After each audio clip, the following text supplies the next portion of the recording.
반갑습니다. 박노해라는 시인이 있는데요. 이분이 쓴 시 중에 가면 갈수록이라는 시가 있네요. 이 시를 잠깐 소개해 드리려고 합니다. 뒤를 돌아보면서 앞을 향해 걸었다. 너를 향해 걸었다. 내 희망은 단순한 것, 내 믿음은 단단한 것, 내 사랑은 단아한 것. 돌아보면 그랬다. 가난이 나를 단순하게 만들었다. 고난이 나를 단단하게 만들었다. 고독이 나를 단아하게 만들었다. 그것들은 나를 죽이지 못했다. 나를 죽이지 못한 것들은 나를 더 푸르게 하였다. 가면 갈수록 나 살아있다. 단순하게, 단단하게, 단아하게. 참 내용이 아주 참 우리에게 깊은 감동을 주는데요. 이 시는요, 고난을 통해서 우리가 어떻게 더 단련되고 더 성숙해지나 하는 그런 내용을 담고 있습니다. 특히 이 시 중간에 이런 내용이 나오네요. 가난이 나를 더 단순하게 만들었다. 그러니까 우리가 필요 없는 것들을 다 비우고 마음 가운데서 정말 하나님을 바라보며 사니 오히려 가난이 나에게 유익이었다. 이런 의미를 담고 있습니다. 또 고난이 나를 단단하게 만들었다. 이렇게 고백합니다. 시련을 통해서 더 우리의 믿음이 단단해졌다라는 고백이 담겨져 있는 거죠. 또 고독이 나를 단아하게 만들었다라고 이야기합니다. 고독 속에서 내면이 더욱더 정제되고 또 더욱더 새로워지는 그런 삶을 살게 되었다라고 고백하고 있어요. 그러니까 세월이 갈수록 고난 속에서 더 단순한 믿음, 더 단단한 믿음, 더 성숙한 믿음으로 세워졌다라는 믿음의 고백이 담겨진 시인 것입니다. 오늘 말씀은 야곱의 인생의 여정에 대한 믿음의 고백을 우리가 대하게 됩니다. 야곱은 자신의 인생을 한마디로 험악한 세월을 보냈다라고 고백하고 있습니다. 여러분, 야곱이 태어나면서부터 얼마나 많은 굴곡진 삶을 살았습니까? 노년에는 자기 사랑하는 아들을 잃어버리고 이 아들이 죽은 줄 알았는데 이렇게 애굽의 총리가 되어서 다시 재회하게 되었으니 얼마나 큰 기쁨인지요. 그래서 그가 바로 왕에 가서 앞에 가서 인사를 하게 됐는데 바로 왕 앞에서 자신의 인생을 소개하기를 이렇게 소개한 거예요. 내 나그네 길 130년인데 내 인생 돌아보니 험악한 세월이었습니다. 이렇게 고백했던 거죠.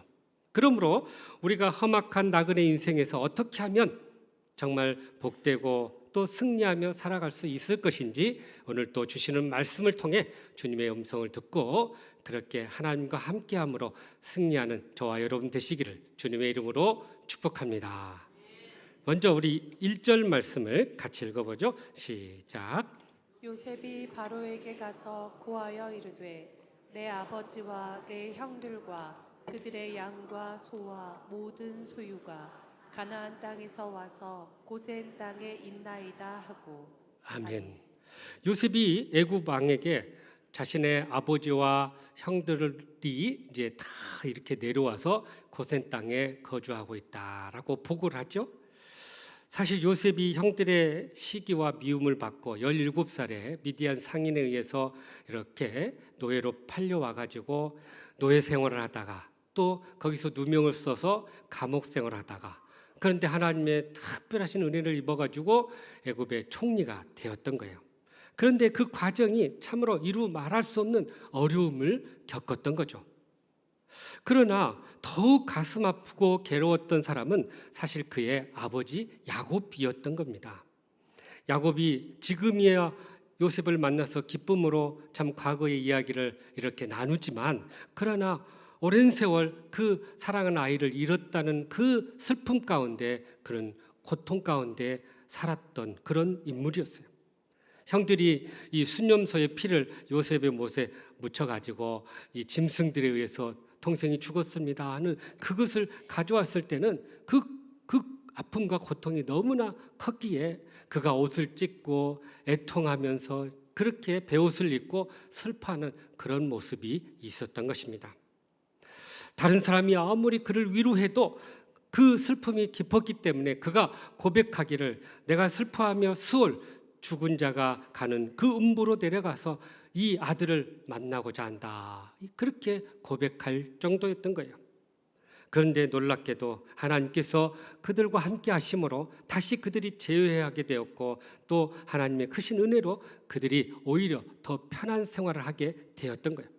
그러니까 아버지와 아들이 헤어진 지 22년 만에 다시 만나게 되었고 그들이 그 험악한 세월을 지내면서 그렇게 야곱이 이 바로왕 앞에서 자신의 인생을 소개하기를 내 인생이 이렇게 험악했습니다라고 고백했던 것입니다.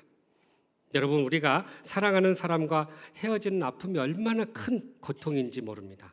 사랑하는 부모나 형제나 또 특별히 사랑하는 그런 사람들을 먼저 보낼 때 그 고통이 이루 말할 수 없는 거예요. 1937년생인 올해로 이제 87세가 된 우리나라의 여배우로서 최고령의 탤런트인 김영옥 씨가 6.25와 관련해서 자기의 가슴 아픈 가정사를 이렇게 소개하고 있습니다. 그 위에, 그러니까 이 김영옥 씨의 위에 오빠가 둘이 있어요. 큰 오빠가 있고 작은 오빠가 있는데, 큰 오빠는 인민군에 끌려가서 그러니까 북한 공산당에 당원이 돼서 전쟁을 하게 됐고, 작은 오빠는 국군에 끌려가가지고 징집이 되어서 이렇게 서로 총칼을 겨누며 싸우게 되었다고 합니다.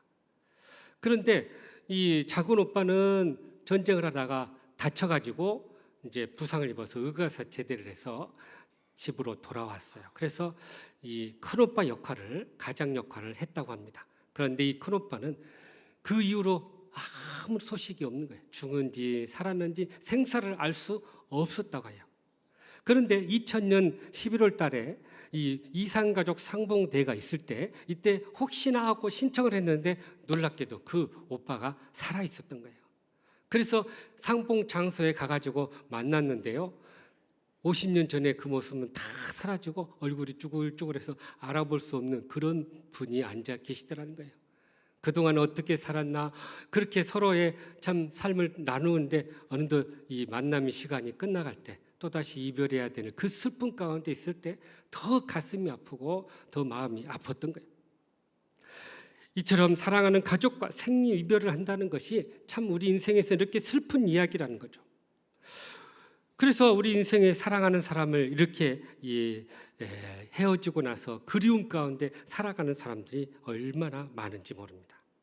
그래서 우리는요, 이 살아생전에 또 가까이 있을 때 이 사람들을 우리가 소중히 여기고 더 사랑하고 더 하나 되는 그런 믿음의 공동체가 되어야 할 줄로 믿습니다. 톨스토이가 말합니다. 사랑하는 사람에게 가장 아껴야 할 것은 시간이 아니라 마음이다. 그렇게 이야기해요. 그래서 우리가 마음을 나누어야만이 이 사랑이 더 하나가 되고 더 풍성해진다라는 거예요. 또 헬렌 켈러는 이런 말을 합니다. 우리가 가진 가장 귀한 보물은 사랑하는 사람들과 함께하는 순간이다라고 이야기하고 있어요.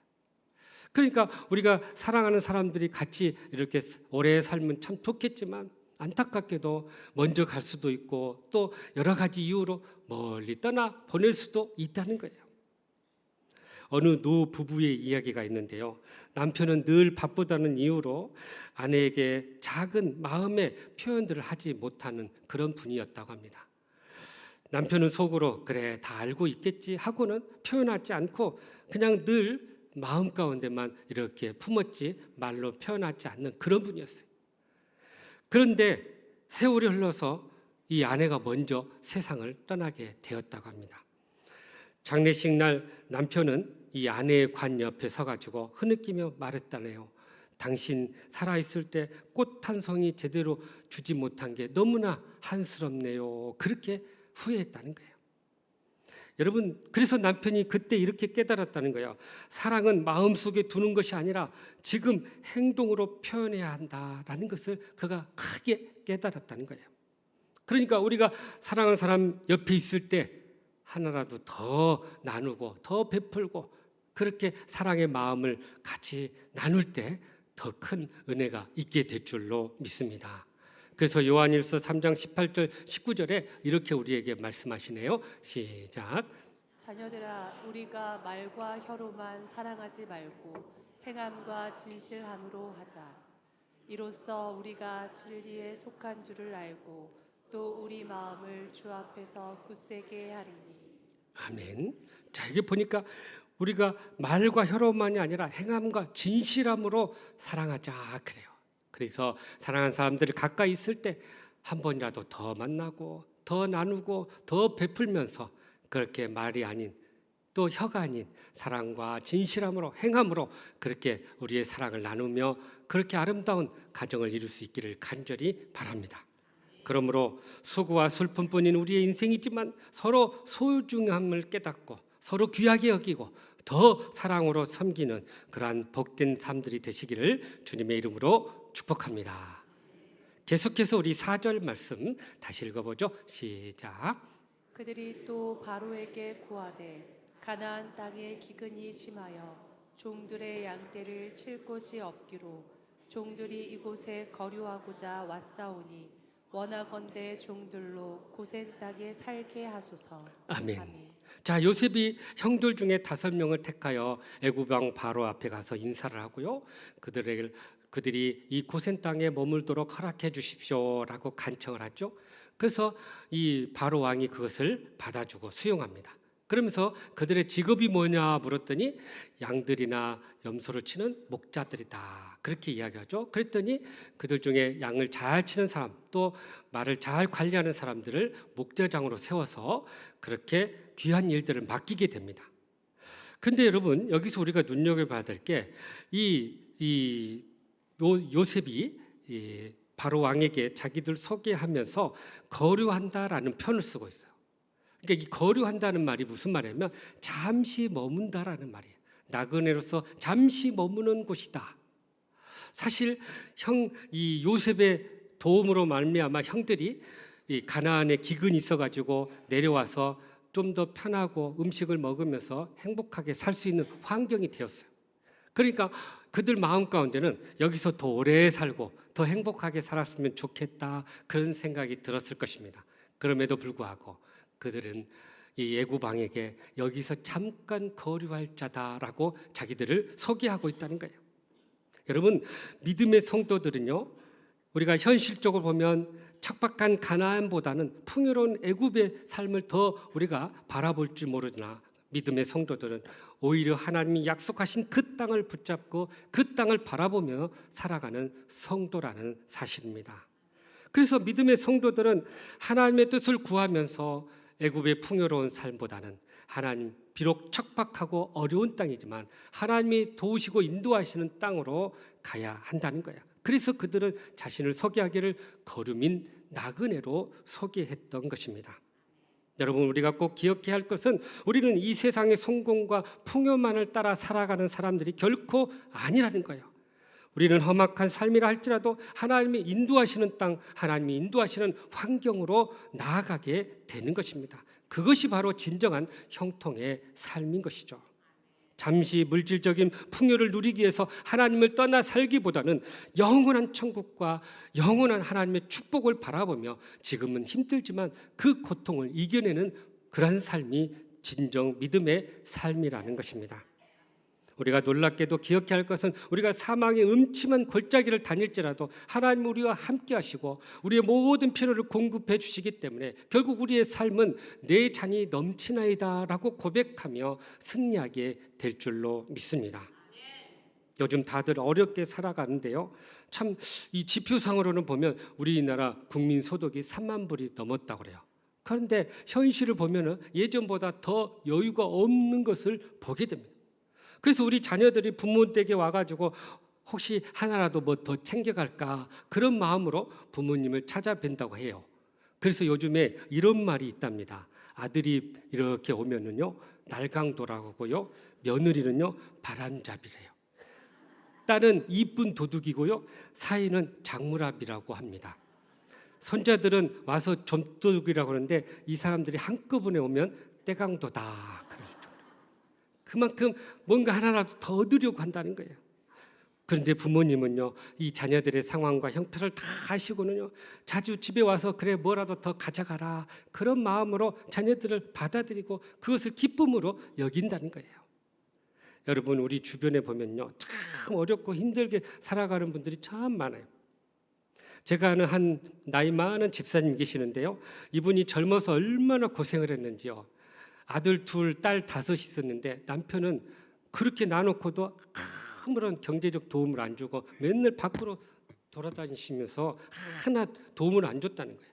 그러니 7 자녀들을 먹여 살려야 되니 이분이 손수 가서 일을 해서 식당 일을 했답니다. 그래서 식당에 아침에 일찍 가고 밥 준비를 하고 점심 저녁 또 이것을 이렇게 배달까지 하고 가지고 와서 또 설거지하고 마지막 다 정리하고 그 다음날 이렇게 식재료 정리하고 퇴근하면 11시 12시 그렇게 늦게까지 일하면서 또 그 다음날 아침 새벽 5시 일어나서 일하고, 그것이 매일 365일을 하니 그 몸이 성한 데가 있겠어요? 목이 아프다, 허리가 아프다, 손목이 아프다, 곳곳이 병이었어요. 병. 그러니까 걸어다니는 병원이라 할 정도로 그렇게 살았어요. 그런데 이분이 그렇게 힘들면서도 교회는 다니지 못했지만 그의 마음 가운데 한 가지 꼭 품고 있었던 게 사도신경 주기도입니다. 이 2개는 늘 달달달 외우면서 힘들면서 막 그걸 외우고 하나님을 의지하면서 그 어려움을 이겨냈다고 합니다. 그런데 나이가 들면서 이렇게 몸이 성한 곳이 없이 이제 아프고 고통스러운데요, 어느 날 가서 신방을 했더니 이분이 그렇게 잘 외우던 주기도문 사도신경이 잘 외워지지 않는다는 거예요. 생각이 안 난다는 거예요. 그러고 보니 이제 시간이 많이 흘러서 나이가 들으니까 이제 기억력도 점점 떨어지기 시작했던 거예요. 그런데도 불구하고 이분이 순간순간 하나님을 의지하면서 하나님 도움을 구하면서 그렇게 그 어려움들을 승리해 나갈 수 있었던 것입니다. 여러분, 우리가 돌아보면요, 나만 어려운 십자가 지고 살아가는 것 같은데요, 사실 주변에 보면 우리 모든 분들이 어려운 가운데 있어요. 질병의 문제, 경제적인 문제, 자녀들의 문제, 또 여러 가지 가정의 문제로 절망 가운데 살아가는 분들이 얼마나 많은지 모릅니다.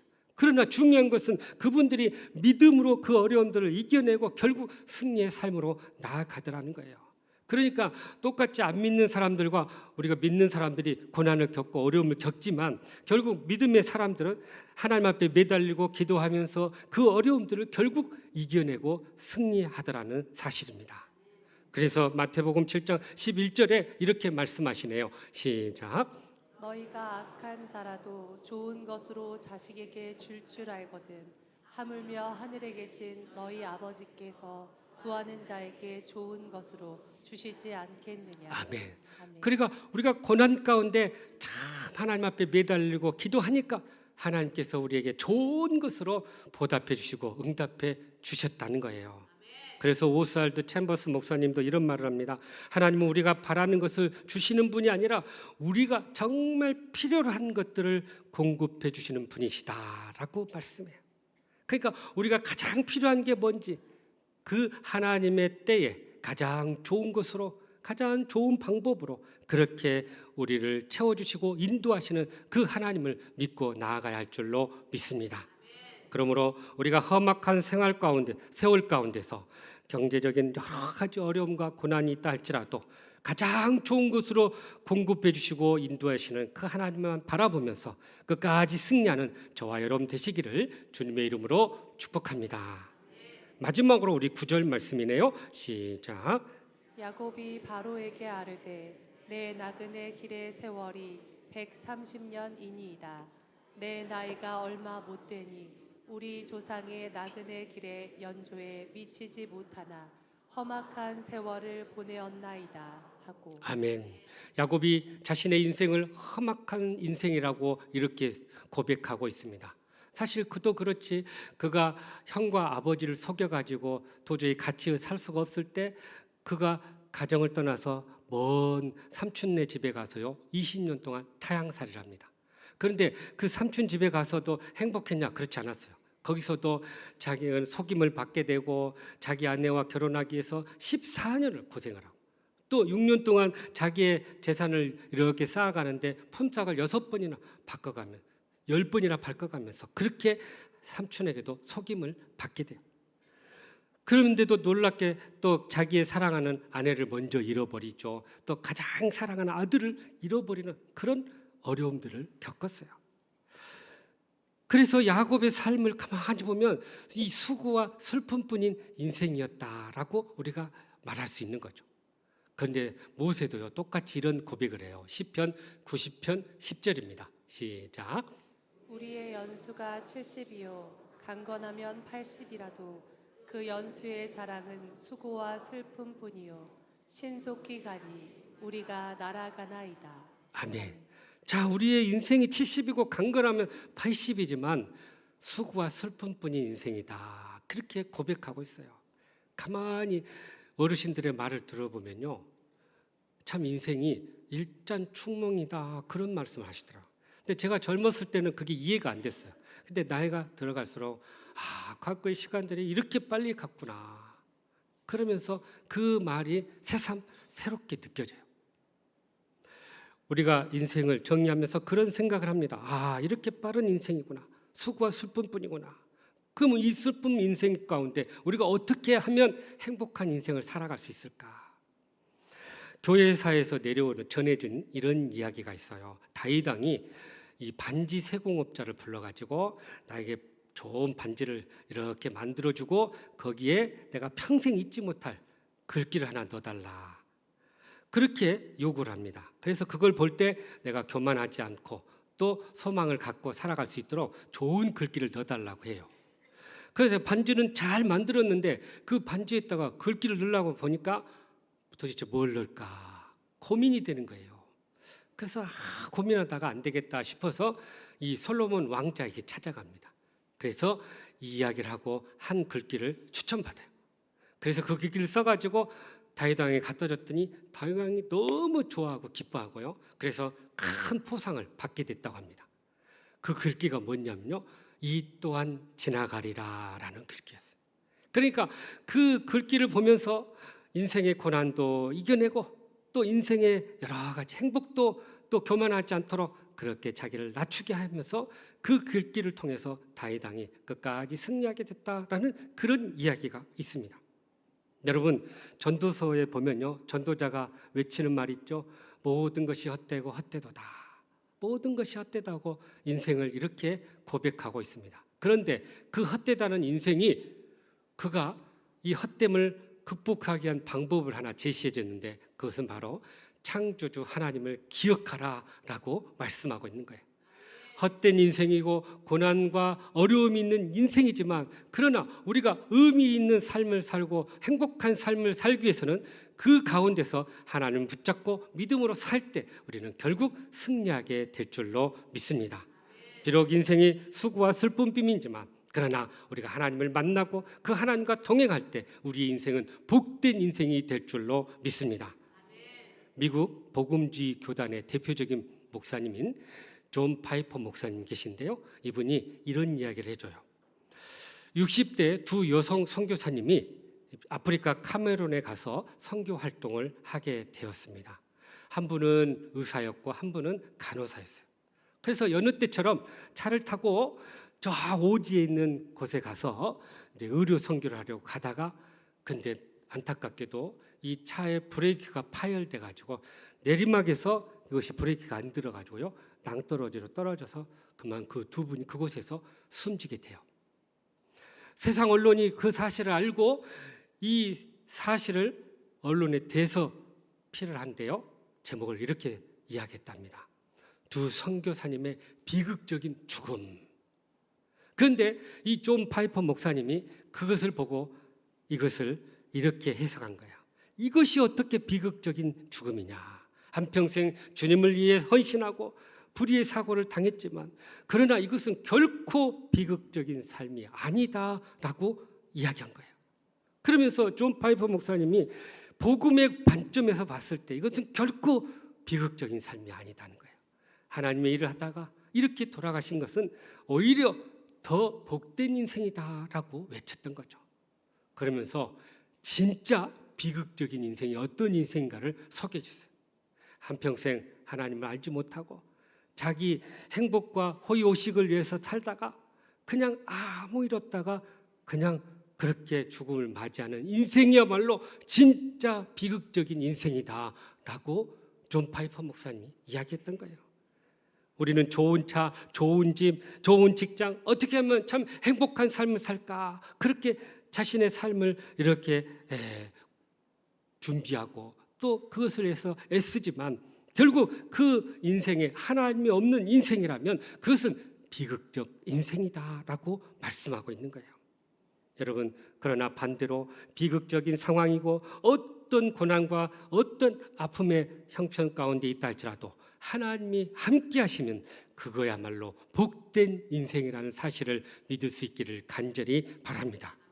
진정 주님을 우리가 주인으로 섬긴다면 우리는 기꺼이 이 천국의 삶을 위해서 헌신하고 우리의 모든 것들을 하나님 앞에 내려놓을 수 있어야 돼요. 그것이 진정한 행복한 삶이라는 것입니다. 그런 의미에서 야곱이 고백한 이 험악한 인생이라고 하지만 그러나 그것은 결코 비극적 인생이 아니라는 거예요. 왜요? 하나님이 함께 하셨기 때문입니다. 그래서 하나님과 함께 했던 그 인생이야말로 진정한 복된 인생이었다라고 우리는 고백할 수 있는 것입니다. 그 승리자가 마지막 고백하는 말이 있어요. 이 모든 것이 하나님의 은혜였습니다라고 고백하게 되는 것입니다. 그래서 바울 사도가 모든 사역을 마치면서 외쳤던 말씀 고린도전서 15장 10절 말씀이네요. 시작. 그러나 내가 나 된 것은 하나님의 은혜로 된 것이니 내게 주신 그의 은혜가 헛되지 아니하여 내가 모든 사도보다 더 많이 수고하였으나 내가 한 것이 아니요 오직 나와 함께 하신 하나님의 은혜로라. 아멘. 아멘. 한 목사님이 열심히 목회하다가요, 그만 젊은 때 33살의 나이에 하나님의 부름을 받았어요. 이렇게 갑작스럽게 부름을 받게 되니까 사모님과 그 가족들이 큰 충격을 받게 됩니다. 사모님과 일남 삼녀의 이 자녀들이 도대체 어떻게 살아야 되나 삶이 막막했던 거예요. 당장 자녀들과 생활을 해야 되는데 어떻게 하나 참 하나님 앞에 매달리고 기도할 수밖에 없게 되었어요. 하나님께서 그 가정을 불쌍히 여기서 인도해 주신대요. 교회 사택을 비워줘야 되니까 교회에서 조그마한 돈을 줘서 그 전세를 얻을 돈을 받아가지고 겨우 집을 하나 얻었습니다. 그리고 주변 사람들의 도움을 통해서 이렇게 일을 하고 이제 직장을 얻게 됐고요. 그리고 교회에서는 우리 자녀들 장학금을 주고 또 교인들이 십시일반 도와줘서 결국 이 자녀들이 다 대학 가고 졸업하고 사회 곳곳에서 아주 중요한 일들을 해요. 특히 이 아들은요, 아버지 뒤를 이어서 자기도 목회자가 되겠다 해가지고 목사가 되어서 그 사명을 이어가게 되었다고 합니다. 참 이 어려운 상황 속에서 사모님이 고생 끝에 참 이런 일들을 이루고 나서 이렇게 돌아본 거예요. 하나님의 은혜였다라는 생각을 갖게 된 거죠. 이 사모님이 임종을 앞두고 이 자녀들을 불러 모아서 이렇게 유언을 했답니다. 사랑하는 자녀들아, 하나님은 분명히 살아계신다. 내 인생 돌아보니 정말 하나님의 도움이 없이는 한순간도 살 수 없었다. 내가 어려울 때마다 부르짖었을 때 그 하나님이 나와 함께 하시고 모든 것을 도우셨다. 이제 내가 없더라도 너희도 그 하나님만 붙들고 끝까지 승리하길 바란다 라고 말씀해 줬어요. 그렇습니다, 여러분. 분명히 우리의 삶 가운데 많은 비극적인 상황이 있고 고난이 있다 할지라도 하나님이 우리와 함께 하시면 그것은 복된 인생이 될 줄로 믿습니다. 그러므로 우리 모두도 하나님과 함께 하심으로 험악한 인생이지만 하나님의 도우심과 하나님의 은혜로 말미암아 그렇게 복된 인생을 걸어가는 저와 여러분 되시기를 주님의 이름으로 축복합니다. 사랑하는 성도 여러분, 험악한 인생에서 승리하기를 원하십니까? 그렇다면 오늘 주신 말씀처럼 험악한 인생에서 서로 소중함을 깨닫고 하나님이 주신 사랑으로 더욱더 하나가 되기를 간절히 바랍니다. 또한 어떠한 경제적인 어려움과 고난이 있다 할지라도 하나님께서 가장 좋은 곳으로 인도해 주시고 채워주실 그 은혜를 경험할 수 있기를 간절히 바랍니다. 나가서 험악한 인생 가운데도 하나님의 도움과 은혜를 경험하여 그야말로 복된 인생을 살아갈 수 있기를 간절히 바랍니다.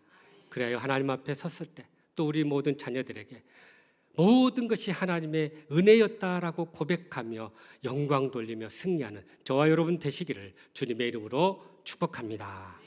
기도하겠습니다. 사랑과 은혜가 풍성하신 하나님, 험악한 우리의 인생이지만 하나님 우리와 함께 하심으로 그 험악한 인생이 복된 인생이 될 줄로 믿습니다. 그 하나님의 도우심을 따라서 늘 승리하는 우리 모든 성도들 되게 하여 주시옵소서. 예수님의 이름으로 기도하옵나이다. 아멘.